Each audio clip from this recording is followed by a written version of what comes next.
caso, bueno, desde hace algunos años he venido trabajando diversos aspectos ambientales y en los últimos, digamos, 5 años, más sobre las cuestiones e implicaciones sociales, políticas y jurídicas de lo que es el cambio climático. En este caso, bueno, mi ponencia básicamente retoma algunos elementos que tienen que ver como desde el planteamiento de un problema, creo yo, central para las ciencias políticas y sociales e inclusive las mismas ciencias administrativas y jurídicas, que es en relación a cómo, digamos, plantear los nuevos sistemas de gobernanza que requiere la gobernanza y la gestión del cambio climático, considerando, digamos, diversos aspectos fundamentales que tienen que ver con este fenómeno.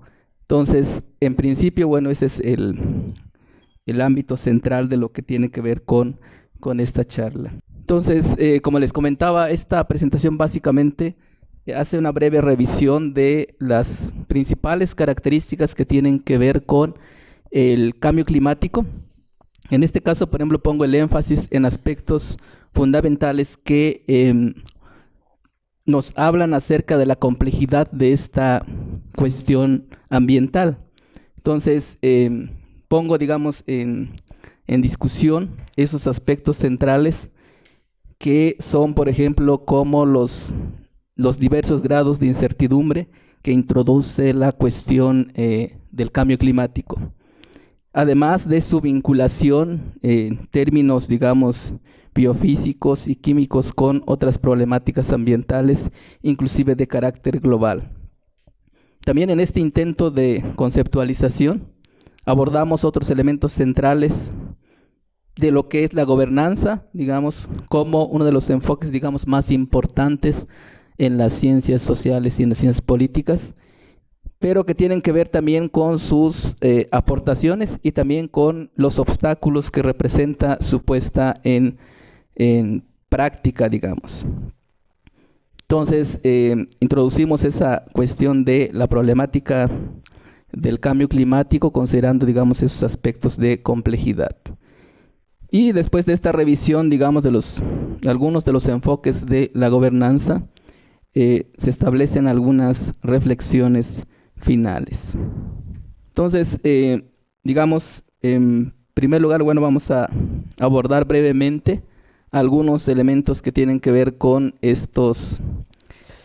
este modelo o estos modelos de gobernanza, porque tampoco existe un concepto único ni un solo modelo. Entonces, simplemente aquí la idea es dejar claro, digamos, algunos elementos que nos permiten establecer estas conceptualizaciones fundamentales.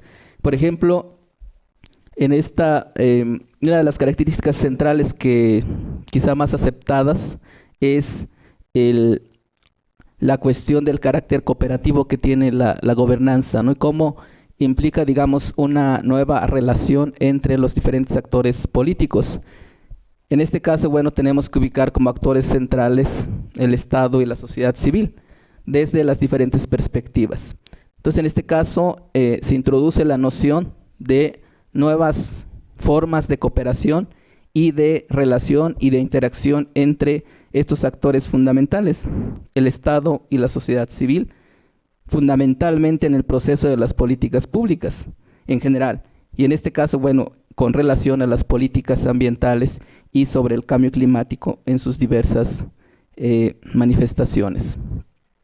Entonces, en un segundo nivel, esta noción va a introducir la participación, la necesidad de reconocer a actores no gubernamentales. Aparte de los actores gubernamentales, principalmente los diferentes ámbitos de gobierno y otras instituciones públicas, se plantea la necesidad de introducir la participación de actores no estatales, que tienen que ver con organizaciones de la sociedad civil e instituciones vinculadas con el mercado.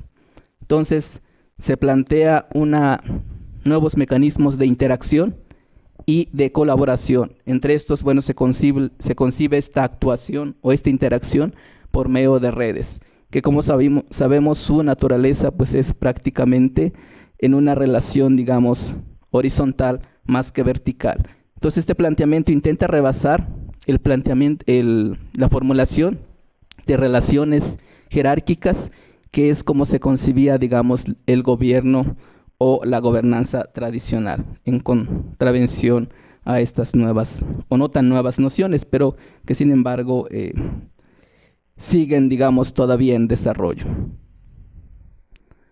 Por otra parte, también tenemos una serie de consideraciones acerca de cómo es que surge, digamos, este planteamiento, que tiene que ver con una parte de cómo se pasa de la idea de un poder centralizado a un poder bastante descentralizado y disperso, digamos. Entonces, este planteamiento se da ante un contexto donde el Estado, como actor principal de diversos procesos sociopolíticos, empieza, digamos, a mostrar ciertas debilidades en diferentes aspectos de la vida social. Entonces, este planteamiento intenta, digamos, rearticular este poder disperso para integrarlos en diferentes procesos de toma de decisiones. Entonces, se introduce la noción de la necesidad de una colaboración entre la sociedad civil, particularmente con el Estado, que sigue siendo un actor central dentro de este planteamiento. Existen, digamos, muchos grados de participación del Estado, pero en general se considera que el Estado debe seguir interviniendo de una manera fundamental. Entonces no se trata tanto de la sustitución del Estado, sino de su complementación en diferentes cuestiones, en diferentes problemáticas sociales contemporáneas. Pero sí se plantea, digamos, nuevos ámbitos, nuevos niveles, nuevos grados y nuevos mecanismos de colaboración entre el Estado, ya no como actor único, quizá como actor central, dependiendo del contexto sociopolítico, pero ya no actor único, digamos, de manera central. Entonces, de manera general, podemos considerar que un primer elemento en el análisis de estas estructuras o nuevos planteamientos acerca de estas estructuras tiene que ver con lo que son estas arenas que identificamos como arenas vinculadas con la sociedad civil, el Estado y el mercado en diferentes procesos de interacción, que esa es, digamos, quizá la parte teórica y la parte práctica también más que presenta mayores obstáculos y que representa auténticos retos, inclusive su misma conceptualización y mucho más su traducción, digamos, en los procesos de las políticas, a partir de esta naturaleza, digamos, interactiva que presenta este planteamiento en general. Entonces, consideramos estos procesos de gobernanza son de una naturaleza interactiva, particularmente en diferentes procesos, y un proceso central, bueno, tiene que ver este mecanismo de colaboración entre el Estado y la sociedad civil, particularmente en ciertos ámbitos de políticas que tienen que ver, por ejemplo, el combate a la pobreza, el desarrollo humano sostenible, en materia de educación, donde estos actores centrales, bueno, juegan un papel fundamental. Pero también se deben reconocer otras políticas interactivas que se pueden presentar entre el Estado y las instituciones del mercado desde diferentes perspectivas. Por ejemplo, cuando se trata de las pequeñas y medianas empresas o inclusive las grandes empresas con respecto a políticas económicas o políticas inclusive sociales. Y también, bueno, podemos establecer algunas otras interacciones entre sociedad civil e instituciones del mercado. En este caso, digamos, particularmente en materias o en cuestiones de políticas que tienen que ver con un desarrollo más sostenible y sustentable. Entonces, de manera general, bueno, tenemos aquí en un segundo eje temático lo que tiene que ver con las cuestiones fundamentales de las características del cambio climático, que es la naturaleza del cambio climático, particularmente esta parte que es un fenómeno eminentemente global y de diferentes repercusiones en diferentes escalas temporales y sociales. Y obviamente esta característica también fundamental, que son las interacciones entre diferentes esferas. Por ejemplo, cuando se plantea cómo considerar el problema del cambio climático, primero dentro del gran marco de las cuestiones ambientales y en segundo lugar también con relación a los modelos y fines del desarrollo sostenible, donde se deben considerar una serie de aspectos sociales, económicos, ecológicos, culturales y políticos para, digamos, rebasar los planteamientos netamente sectoriales. Entonces, son algunos de los elementos que, desde mi punto de vista, son necesarios introducir en la discusión de algunos de estos planteamientos que hemos estado abordando en los últimos años. Y que, bueno, no resulta nada sencillo en razón de, como les señalaba, digamos, la complejidad de esta problemática. Entonces tenemos por otra parte, digamos, esta naturaleza del cambio climático, que es esencialmente su carácter complejo a partir de su vinculación primero con otras problemáticas ambientales. Claramente, por ejemplo, problemas como la deforestación o la pérdida de biodiversidad están vinculados con el cambio climático en diferentes grados. Entonces, estos elementos, por ejemplo, que estamos manejando, los retomamos del 5º informe del panel intergubernamental sobre cambio climático del 2014. Particularmente aquí, bueno, se ponen de manifiesto estos rangos de incertidumbre.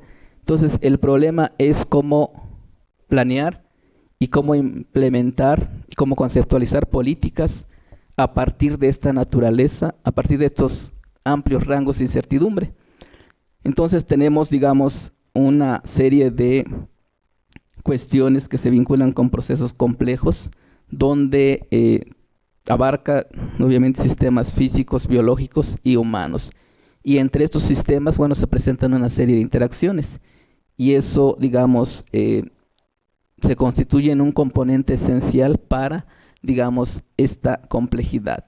Entonces, toda esta serie de incertidumbres que tienen un grado también muy diferente en cuanto a, sobre todo, a los impactos, tanto a nivel global como a nivel regional, supranacional, nacional o regional, subnacional, se presentan también en un grado con estos rangos de incertidumbre bastante amplios, que nos obligan, digamos, a plantear por lo menos los intentos de nuevas formas de administración, de gestión y de gobernanza acerca de esta problemática ambiental.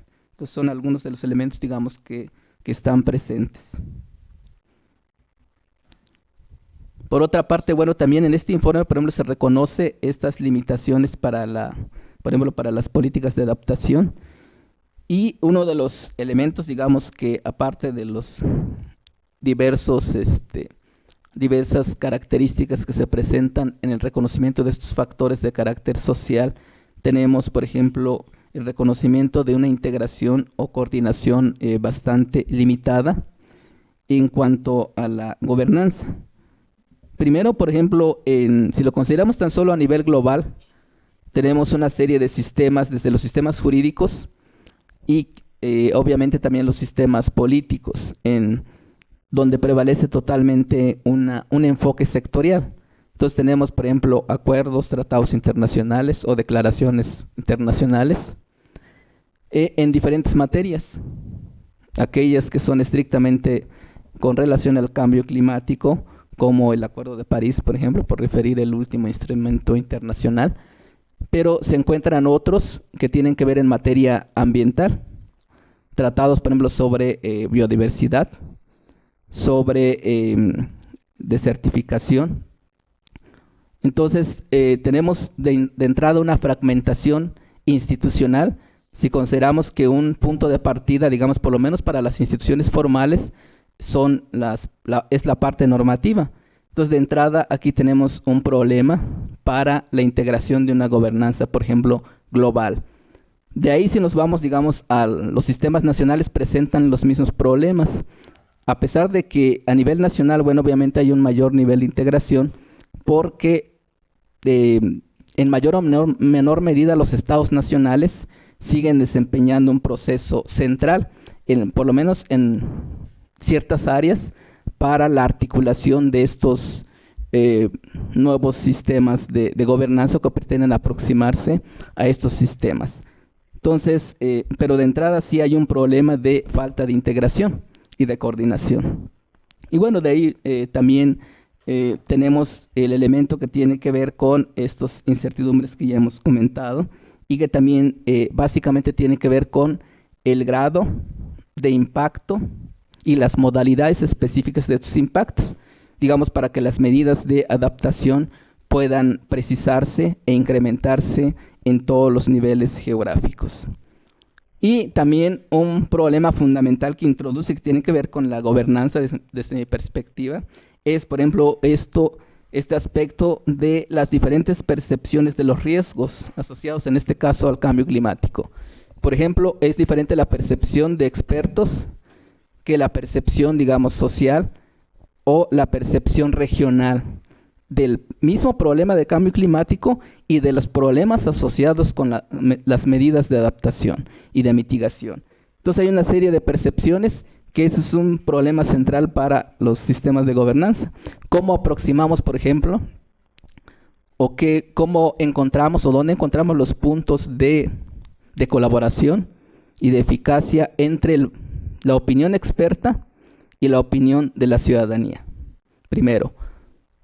En segundo lugar, por ejemplo, también está el desconocimiento de estas materias en términos generales y quizá también en un siguiente nivel, la apatía sobre estos temas. Entonces, todos son elementos que tienen que ver con la gobernanza. ¿Por qué? Porque la gobernanza teóricamente supone a una ciudadanía activa y participativa y con conocimiento del asunto, por lo menos en sus aspectos fundamentales. Entonces, todas estas cuestiones sí plantean, digamos, diferentes retos teóricos en principio y obviamente retos en los procesos de las políticas. Y bueno, también otro elemento que destaca, por ejemplo, es los valores y objetivos en competencia, porque a veces se privilegian, digamos, los objetivos económicos sobre los objetivos ambientales o inclusive los objetivos sociales.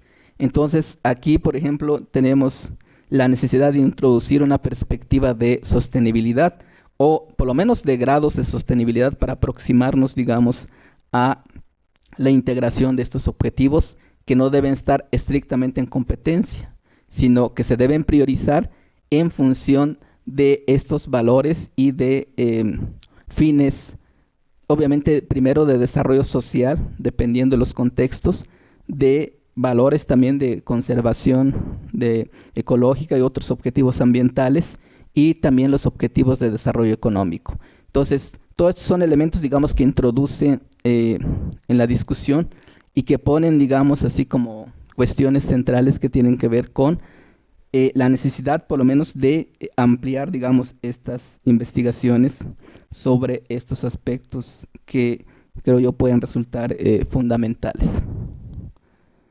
Entonces, en general, por ejemplo, en este informe se reconocen estas diferentes dimensiones institucionales de la gobernanza, por ejemplo, desde la perspectiva de las políticas para la adaptación. Tenemos el aspecto normativo, que tiene que ver con la parte de la legislación, obviamente, el mismo proceso de políticas, donde tenemos, por ejemplo, un gran problema de los enfoques sectoriales. Entonces aquí tenemos diferentes programas, primero para diferentes sectores, dos para diferentes ámbitos de gobierno, en el caso de los sistemas federativos.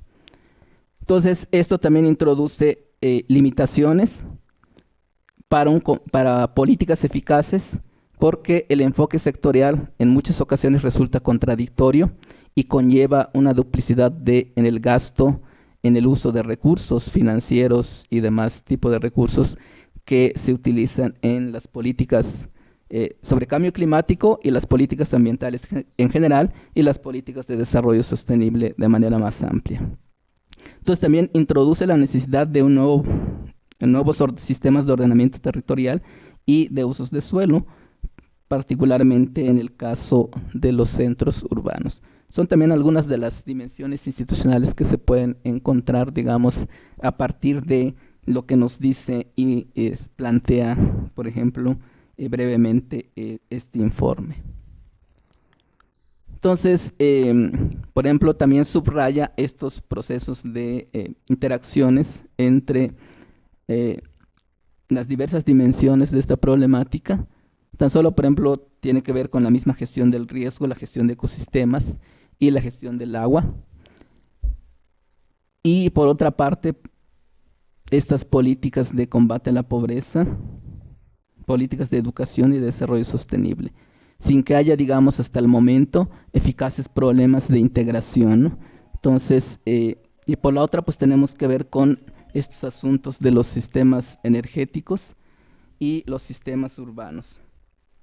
Entonces, tenemos una serie de planteamientos, digamos, dispersos, pero donde no ha habido un mayor avance en las cuestiones de esta integración, digamos, más sistemática. Y eso es algunos de los espacios, digamos, de las particularidades y de las problemáticas que desde nuestra perspectiva se están reconociendo, digamos, en este informe. Y entonces, considerando estos dos aspectos centrales, las cuestiones fundamentales que plantean, digamos, el problema del cambio climático, por lo menos desde su perspectiva de complejidad y de incertidumbre, y la otra, la naturaleza de la gobernanza, considerando fundamentalmente los actores centrales, los procesos que implican. Entonces tenemos ahí, por ejemplo, algunas preguntas que para nosotros, bueno, pueden resultar fundamentales en cuanto a las capacidades y cualidades institucionales para estos nuevos sistemas de gobernanza. O en otros términos, bueno, es plantear si actualmente tenemos las capacidades institucionales, si las instituciones actuales son adecuadas o tienen las capacidades mínimas para participar en estos procesos de gobernanza. Porque a veces se da como un hecho, ¿no?, de que sí se tienen las capacidades, pero eso no puede que no sea tan real, digamos, la situación. Entonces, por otra parte, ¿cuáles son los mecanismos, por ejemplo, más eficaces para mejorar esta interacción y específicamente esta colaboración entre el Estado, el mercado, la sociedad civil y la comunidad en estas problemáticas en general y particularmente con relación al cambio climático? También para nosotros una pregunta fundamental, por ejemplo, es en relación a los nuevos sistemas y estructuras de gobernanza, particularmente en materia climática, ambiental y en materia de sostenibilidad. O sea, cómo avanzamos, digamos, en la integración de esas perspectivas, inclusive teóricas fragmentadas, y no se diga, digamos, en los procesos de las políticas. Esa fragmentación está desde la poca investigación interdisciplinaria, por ejemplo, que tenemos. Entonces, son algunas de las cuestiones fundamentales que yo colocaría, digamos, por ejemplo, o para la reflexión. Entonces, en el siguiente nivel, bueno, paso a considerar lo que son las capacidades institucionales de estos actores centrales, digamos, en una rápida revisión. Tenemos, por ejemplo, en cuanto al Estado, cuáles son los elementos fundamentales para establecer, digamos, esas capacidades básicas que en relación al Estado, por ejemplo, frente a los nuevos sistemas o a los sistemas de gobernanza rediseñados o nuevos sistemas. Bueno, aquí desde esta perspectiva tenemos como elemento central el grado de desarrollo burocrático, porque también se da como un hecho que tenemos, digamos, ya un desarrollo burocrático en el sentido weberiano del término, pero en realidad muchas investigaciones en estas materias arrojan todo lo contrario. Si bien en países desarrollados sí cuentan con organizaciones burocráticas en ese sentido weberiano, en el caso de nuestro país y de la mayoría de países latinoamericanos, es cuestionable que se tenga este elemento fundamental, este desarrollo burocrático.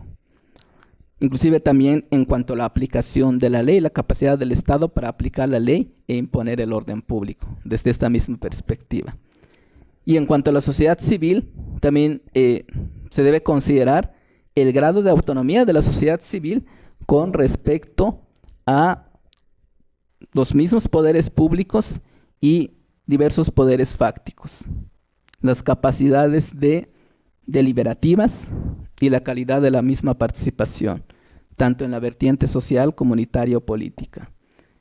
También el grado de cohesión y el capital social, entre otros aspectos que pueden resultar fundamentales. Desde la perspectiva de la comunidad, pues también en cuanto al nivel de integración entre, por ejemplo, las normas comunitarias y el derecho estatal en sentido estricto, entre otros aspectos fundamentales. Y también en cuanto al mercado, bueno, podemos, por ejemplo, plantear estos niveles de responsabilidad, desde responsabilidad legal, ética y social de diferentes actores vinculados con diferentes sectores económicos, así como su compromiso con un desarrollo humano más sostenible y estrictamente con los objetivos y fines que tienen que ver con las políticas sobre cambio climático. Son algunos, sencillamente algunos elementos centrales. De ahí pues podemos encontrar una serie de también de otro tipo de elementos. Entonces, por ejemplo, en cuanto a lo que es la sociedad civil, por ejemplo, se han planteado también diferentes formas de medir, digamos, el nivel de desarrollo de la sociedad civil. En este caso, por ejemplo, se han planteado por diferentes, por ejemplo, en este informe analítico del índice Cívicus de la sociedad civil de 2010, se plantean, por ejemplo, estas dimensiones fundamentales, como es el compromiso cívico, el nivel de organización, los valores de las mismas organizaciones, la percepción del impacto, el ambiente externo, etcétera. Entonces, a partir de estos elementos, bueno, se han hecho ciertas mediciones en el sentido más empírico para saber, por ejemplo, en el caso mexicano, cómo está la sociedad civil, para tener, digamos, una mejor aproximación hacia qué tipo de sociedad civil tenemos. Entonces, por ejemplo, este elemento de compromiso cívico tiene que ver con la extensión de la participación. ¿Cuántas organizaciones y asociaciones existen? ¿Sí? ¿Cuántas personas, por ejemplo, participan? ¿Con qué frecuencia se participa en estas actividades? Y también la diversificación en la participación, a partir de considerando elementos como el género, origen socioeconómico, étnico y geográfico. Entonces tienen que ver con elementos que nos puedan permitir establecer qué tipo de sociedad civil tenemos, si esa participación, a qué nivel se está dando y a qué nivel podemos esperar una participación en asuntos cruciales, por ejemplo, como el cambio climático, que además introducen la necesidad de cierto tipo de conocimientos o cómo bajar esos conocimientos para inducir estos procesos participativos. Entonces, por ejemplo, también se plantea la extensión de la participación social para saber, por ejemplo, cuál es la membresía que se tiene en diferentes organizaciones sociales, cuánto tiempo se dispone también para esta participación social, porque es un elemento fundamental. O sea, en una participación, en los procesos participativos, pues tenemos que poner algo: recursos financieros, tiempo, conocimiento, información, capacidad deliberativa o algunos otros elementos para que se pueda, digamos, dar este proceso participativo. Entonces, por eso aquí, por ejemplo, en este tipo de planteamiento se señala la necesidad de que haya elementos, se consideran los elementos de tiempo, primero de disponibilidad y posteriormente si existe esa voluntad de poner el tiempo para este tipo de actividades. Y también, por ejemplo, se mide esta parte del arraigo de la participación en la ciudadanía y la intensidad de la misma participación. Y otras cuestiones, bueno, tienen que ver con lo que comentábamos también de qué tanto se involucra la sociedad en las organizaciones de la sociedad civil. Entonces, todos son elementos, por ejemplo, que nos pueden permitir acercarnos o aproximarnos más a la noción de lo que es, de lo que puede ser una sociedad civil, digamos, más, con mayores capacidades para estos nuevos procesos. Entonces, por ejemplo, en algunas mediciones que se han hecho conforme a este estudio, por ejemplo, aparecen algunos, por ejemplo, en cuanto a resultados de este índice de compromiso cívico. Por ejemplo, la extensión de la participación en organizaciones sociales de la sociedad civil de carácter social, por ejemplo, tenemos un 32.7%. En cuanto a participación, por ejemplo, organizaciones sociales políticas, es más baja la extensión de la participación. En cuanto a la profundidad de la participación, también en organizaciones de la sociedad civil de carácter social, también es una participación más alta. En contraste, en las organizaciones de la sociedad civil de carácter más político, es más bajo, por ejemplo, tenemos un 14.6%.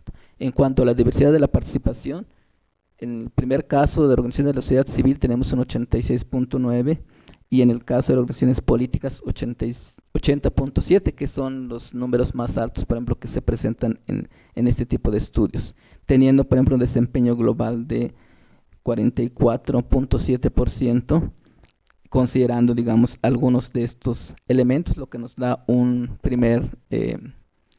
una aproximación, digamos, a la naturaleza de la sociedad civil que tenemos en este caso en nuestro país.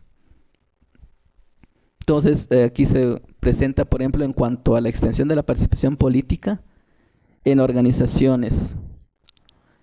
Si consideramos, digamos, el carácter de las organizaciones, la materia donde están centradas su actividad, por ejemplo, la materia de medio ambiente, tenemos, por ejemplo, estos números de pertenencia en general que no rebasan el 6%.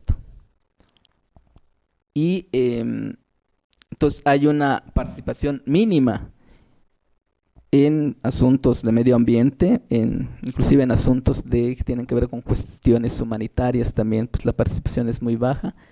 En general, en todos los rubros tenemos participaciones, digamos, mínimas. Entonces, esto nos da una idea de cuál es la extensión de la participación política, por ejemplo. Entonces, si consideramos, digamos, estos son algunos elementos de uno de los actores centrales, que es digamos, la sociedad civil. Pero si consideramos, por ejemplo, el otro actor fundamental, más en el caso de América Latina y de nuestro país, aquí nos vamos a las capacidades institucionales del Estado. Entonces, aquí un primer elemento, bueno, tiene que ver con la existencia de estos marcos institucionales, tanto formales como informales, que en un momento dado podrían ayudar, digamos, a mejorar esta articulación entre el Estado y las organizaciones de la sociedad civil. Entonces aquí tan solo recupero un elemento que desde mi perspectiva puede resultar central en este análisis, que es el nivel de desarrollo del Estado, particularmente en su dimensión administrativa, ¿sí? En la parte o en lo que corresponde a la aplicación de la ley, como capacidades del Estado, por ejemplo, desde la perspectiva weberiana, y que algunos tratadistas, bueno, han recuperado esa parte. Y también tiene que ver con esta capacidad de coerción del Estado y también de liderazgo del mismo Estado, o sea que son como las capacidades, digamos, de convencimiento y articulación de esfuerzos, que son, digamos, dimensiones. Esta última de capacidad de articulación puede resultar fundamental en los procesos de gobernanza. ¿Por qué? Porque puede facilitar la colaboración con organizaciones no estatales. Mientras que la capacidad de coerción, digamos, pues es más difícil que facilite estos procesos de confianza y de articulación con otros actores. Entonces, son algunas de las dimensiones que consideramos importantes en esta breve revisión. Entonces, por otra parte, bueno, tenemos aquí el asunto de cómo este tipo de problemáticas nos establecen la necesidad de, sí, de cómo avanzar, digamos, en el desarrollo administrativo del Estado desde esta perspectiva. ¿Por qué? Porque generalmente se da como un hecho que los estados, digamos, en el caso de América Latina y en el caso de nuestro país, bueno, tienen organizaciones burocráticas plenamente desarrolladas. Pero también si se analizan algunos de los índices de desarrollo burocrático, también vamos a darnos cuenta que esto no es tan cierto. ¿Sí? Entonces, tenemos que considerar, por ejemplo, dos elementos fundamentales. Por una parte, cómo se pueden construir estas auténticas burocracias públicas, que incluye como elemento central la profesionalización, por ejemplo, del servicio público, que no es una realidad, digamos, en muchos lugares. Y por otra parte, casi simultáneamente también se plantea la necesidad de cómo adaptar estas organizaciones para una actuación, digamos, más horizontal, para facilitar estos procesos de interacción con actores no estatales, ¿sí? Particularmente en lo que tiene que ver en las políticas públicas, en materia de cambio climático, en materia ambiental en general, u otras cuestiones que tienen que ver con el desarrollo sostenible. Entonces, de entrada tenemos algunos elementos que tienen que ver con estas capacidades del Estado, para si es capaz de o tiene estas mínimas capacidades para establecer estos procesos colaborativos. Entonces, aquí tenemos, por ejemplo, en el caso mexicano, digamos, una cuestión generalizada de una falta de nuevas instituciones, por ejemplo, en estos procesos de transición, con algunas excepciones, como sucede en materia electoral o en materia de acceso a la información pública. Pero en general, digamos, la transición política, por ejemplo, en nuestro país no se caracteriza por la construcción de nuevas instituciones ni por una reforma del Estado, sino que las instituciones que se han creado han sido de manera excepcional. Entonces, en principio, por ejemplo, tenemos que considerar, por ejemplo, ese punto de partida, ¿no? Ese contexto de que no ha habido un auténtico desarrollo, por ejemplo, de nuevas instituciones. Dentro de este déficit podemos citar, por ejemplo, el caso del servicio profesional de carrera, que constituye un elemento fundamental para medir las capacidades del Estado, por lo menos desde la perspectiva administrativa, para asumir de nuevo, digamos, estas nuevas funciones y estos nuevos mecanismos de colaboración. Entonces, inicialmente, por ejemplo, aunque la ley, por ejemplo, en la materia de servicio profesional de carrera se aprobó en el 2002, de ahí no ha habido un desarrollo, digamos, de manera relevante, sino que se ha quedado, digamos, estancado después de al terminar el periodo presidencial de Fox, digamos, con los problemas que tiene Calderón cuando comienza su periodo, el servicio profesional de carrera se queda estancado y se meten, digamos, muchos candados para que no se dé este desarrollo. Entonces, esto tan solo es un elemento, digamos, que nos habla de cuál es el nivel o el grado de desarrollo administrativo del Estado mexicano, por lo menos en su modalidad administrativa y a nivel nada más, a nivel federal. Entonces, si analizáramos la cuestión de los estados y municipios, bueno, el asunto está peor porque ahí no se tienen ni siquiera los marcos normativos mínimos. Entonces, por ejemplo, en este caso tenemos un análisis, por ejemplo, de lo que se ha denominado el índice de desarrollo del servicio civil de carrera. Por ejemplo, en América Latina se han hecho varios estudios donde se ha tratado de medir cuál es el grado de avance que se tiene en este desarrollo administrativo y burocrático, considerando que es un elemento fundamental en este análisis.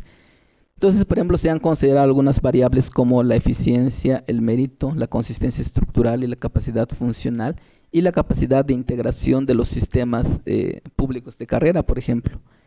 Y vamos a ver, digamos, que a partir de algunas mediciones de estos elementos, cuáles son los resultados, por ejemplo, que se tienen, en este caso, pues para el caso de nuestro país.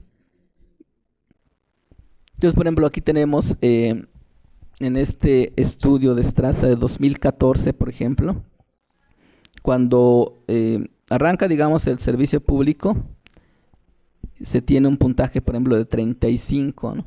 En el 2013 se tenía, por ejemplo, un puntaje de 40% y con una variación, bueno, de 5%. En cuanto al mérito, por ejemplo, pasó del 47 al 40, o sea, hubo un retroceso en razón, digamos, de este entrampamiento que tiene el servicio público de carrera durante la gestión de Felipe Calderón. Lo mismo sucede con la consistencia estructural del servicio civil de carrera, donde de 45 que tiene en el arranque, termina en el 40, y también en cuanto a capacidad funcional, pues se queda más o menos igual. Hay un avance, digamos, en cuanto a la capacidad de integración, y con un índice global, digamos, en cuanto a este indicador de 41%. Entonces también son números, digamos, muy bajos, inclusive considerando el caso de otros países latinoamericanos como Chile, que es el que tiene mayor nivel de desarrollo en esta materia, que por ejemplo están en promedio en 60%.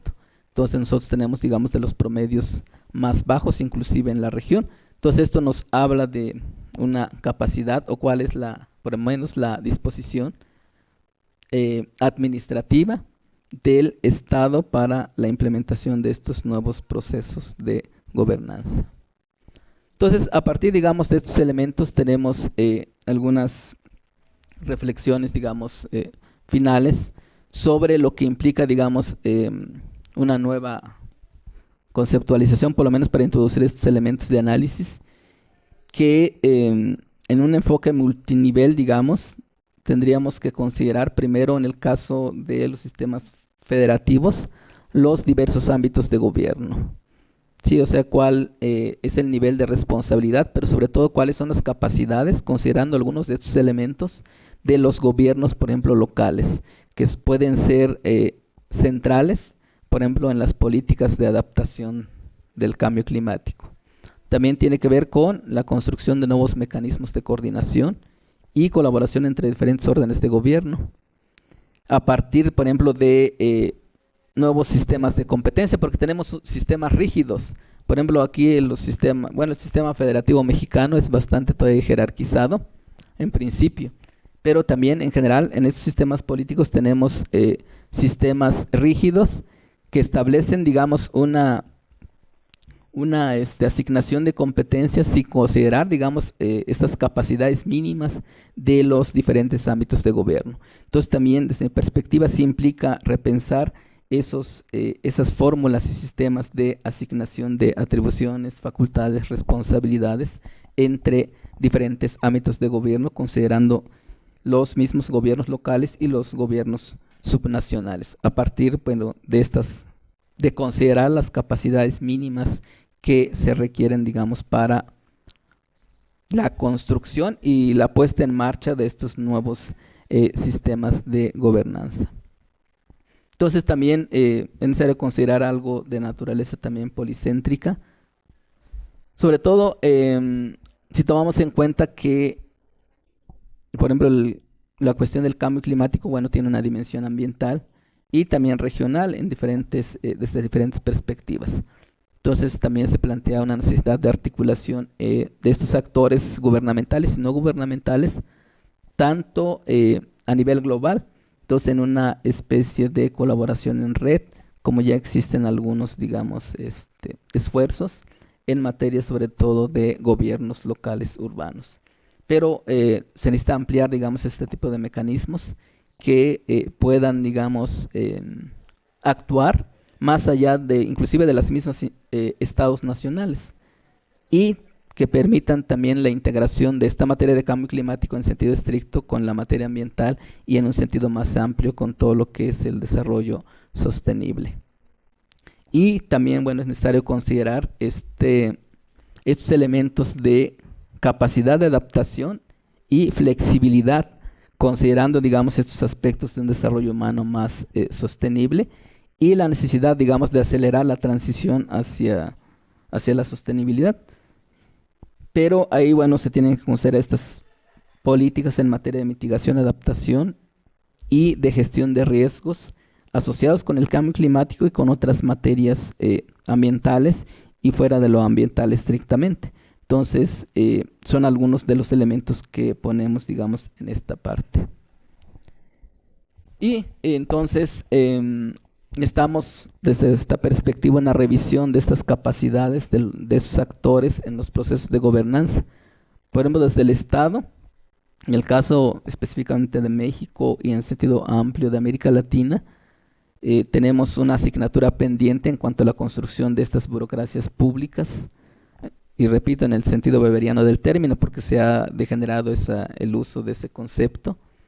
Además, también se requiere el desarrollo de nuevas capacidades de articulación y de aportación de recursos de estos actores.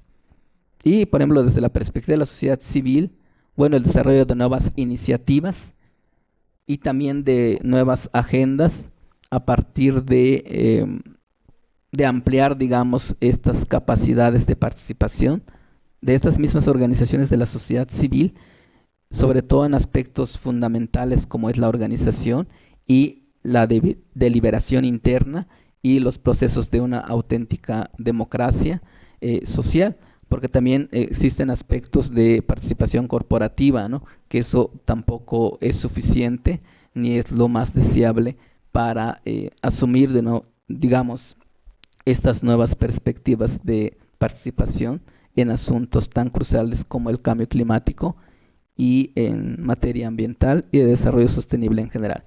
Por mi parte, básicamente es eso lo que quería platicarles brevemente. Muchas gracias.